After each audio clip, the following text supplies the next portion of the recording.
Okay, let's just get right into this. Welcome to This Explainer. Today we're going to be looking at a deeply tragic and, honestly, incredibly complex case that recently unfolded over in Jharkhand.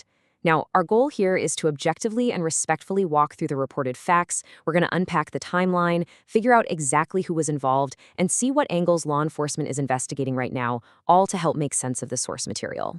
But before we go any further, I do need to give you a quick heads up. The material we're covering today deals with a severe crime, specifically a homicide involving a minor. It's really heavy stuff, so viewer discretion is definitely advised. We are going to stick strictly to the facts reported by authorities and local news, keeping our focus squarely on understanding the mechanics of the case. Section 1.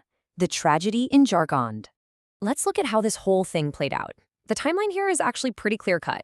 According to the reports, the victim traveled from Chhattisgarh and had been staying at the accused's house in Puranar Radi village for about a week. Fast forward to Tuesday morning, and a massive argument breaks out between them.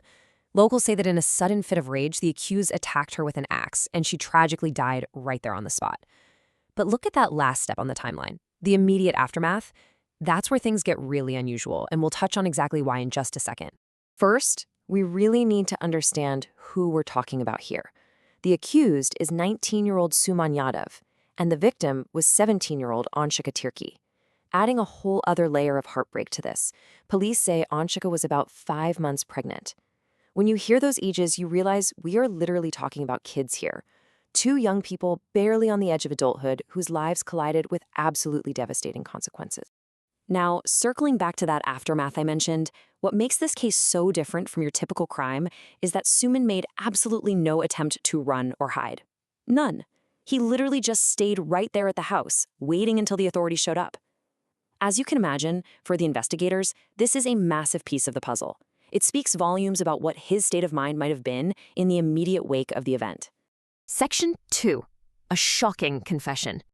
So the police get the call, and station in charge Sandeep Kumar Yadav arrives with his team. Step 1, they immediately secure the scene and arrest Suman without a fight. Step 2, following standard protocol for preserving evidence, Anshika's body is sent over to Gumla Sadar Hospital for a postmortem. In step 3, they get the suspect into custody where he actually gives a formal confession. And what he told them is pretty revealing. According to the police report, Suman confessed to the murder and basically laid out his entire motive. He told officers he was completely overwhelmed by guilt and fear. Why? Because he was terrified that bringing a pregnant minor into his home was going to bring total disgrace to his family. It's crucial we look at his exact words here, because they really start to frame the massive psychological weight he claims he was carrying. Section 3. The motive and pressures. You see, law enforcement doesn't just take a confession and call it a day. They dig deeper.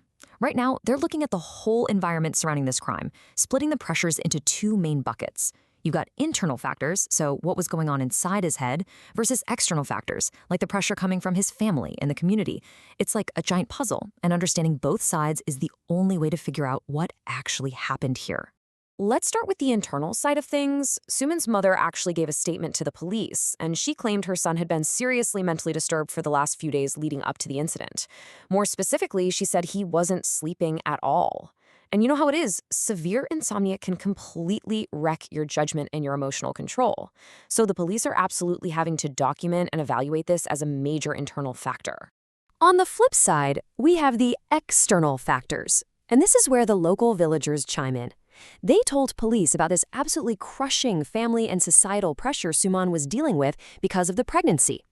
In these close-knit rural communities, public perception is everything. The villagers are basically suggesting that Suman was buckling under the weight of all this intense scrutiny from everyone around him. And I think it's worth pausing just to define what we mean by societal pressure here. It's not just some abstract idea. It's this profound, almost suffocating influence a community can have on an individual. It dictates your choices, changes your behavior, and honestly, it can totally weaponize your sense of shame. Understanding this rural dynamic is absolutely crucial because the police aren't just investigating a physical act. They're trying to untangle the whole invisible social web that led up to it. Section 4. Ongoing police investigation.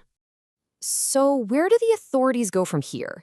Well, they've really ramped up their probe to make sure they're evaluating every single claim impartially. They're juggling 3 main angles right now. 1. Verifying the mother's claims about his mental health. 2. Looking into the villagers' claims about that extreme family pressure. And 3, and this is the big legal one, figuring out if this was premeditated or if it really was just a spontaneous crime of passion that sparked from that Tuesday morning argument. Everything that happens next legally hinges on 2 main procedures. First up is the detailed interrogation of Suman to lock down the exact timeline and figure out his headspace. Then you've got the science, the official post-mortem report from the hospital. For the police to build a rock-solid factual case, the physical evidence has to perfectly match up with his confession. But while the police are doing their job, we can't ignore the real human cost here. The ripple effect of this event has completely fractured the village of Puranaraidi. Reports describe an atmosphere of deep mourning, total panic, and shock. And there's a lot of resentment bubbling up, too. A violent tragedy like this doesn't just end one life. It sends shockwaves through the entire community and completely shatters their sense of safety. As we wrap up this explainer, we're left with a really heavy question. How do intense societal pressures and alleged mental health struggles pile up to create such a devastating tragedy? When a 19-year-old and a 17-year-old reach a breaking point that ends in an unimaginable loss of life, you have to ask, how did all these warning signs go unnoticed until it was way too late? It's a tough question for sure, but we absolutely have to ask it if we want to understand the true anatomy of such a tragedy. Thank you for engaging with this difficult but important material today.